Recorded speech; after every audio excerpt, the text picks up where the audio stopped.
Welcome to the next part of the weekend of challenge 56. So in this particular part, we'll be seeing the WeatherPing API. So what we'll be basically doing is we'll build an application which basically, for whichever city the user enters, it gives you the weather information from that particular city.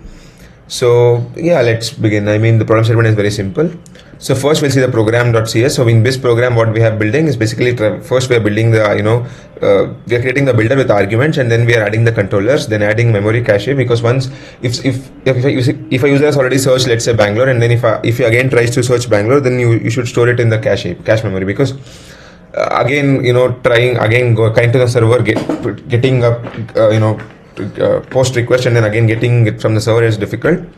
Then again add HTTP client to try to connect to the server, and then we build it, controller mapping the controllers, and then the wherever it is running.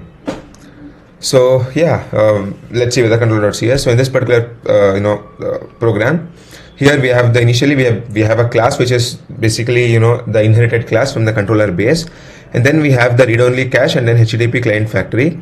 So now we are basically having the constructors to map it with that particular what a cache is for cache, and then HTTP client factory for the user entered HTTP client factory from the arguments. And then now we have the function get weather. String is city, parameter is city. The user has entered city here. So it checks if the string is null or if it contains white space. If yes, then it says city name cannot be empty. Please have a valid city name.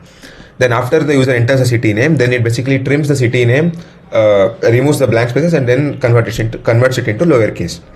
After that, we have the cache reading. So basically in this, we will put a get request with the whatever the cache key is there. Now if the reading is null, then it says if the reading is not null, then it returns whatever the CT, the temperature is there, humidity condition and all, and then if is cached is true.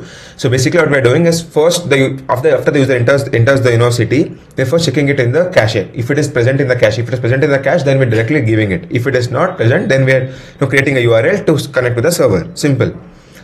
So yeah, then we have the timeout after 5 seconds. Then we're gonna try using this URL. So basically we're creating a URL to connect it with the server, and then it checks if the response gives up there is a status code within 200, whatever success status code. If it is not, then it says fail to fetch data.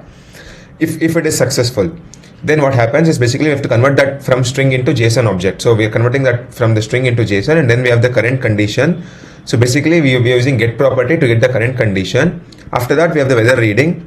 So basically whatever the city is there, the temperature, again we are converting it into string, and then condition, and then humidity, and is cached is false initially. Now once it gets once we get the information, then we make is cached into true, and then we store it in the cache memory. Then so this was what we were trying. Now we have to find out for errors if there are any error. So basically then we have setting the cache options, cache key, weather reading, and then cache options, and return OK. Now we have to try cache. Try catch. So basically one is task cancelled exception. So basically in this, the weather request timeout. When it times out, we give the status code 504, and then HTTP request exception. Then basically when the server is unavailable, then it is 503, and then any other error which occurred during the weather, parsing the weather data, it gives the status code 500. So let me run the program.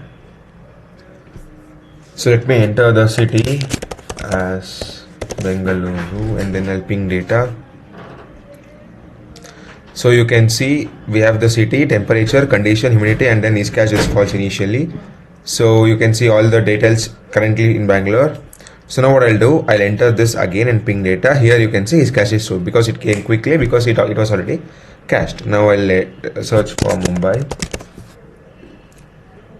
You can see it took 605 ms time. So just keep an eye on this response time. Now I'll click Mumbai again. Here you can see 123 because it's already present in cache. Is cache is true.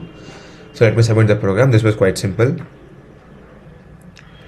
So the test case have passed, and that's it for this video. I'll see you in the next video. Thank you.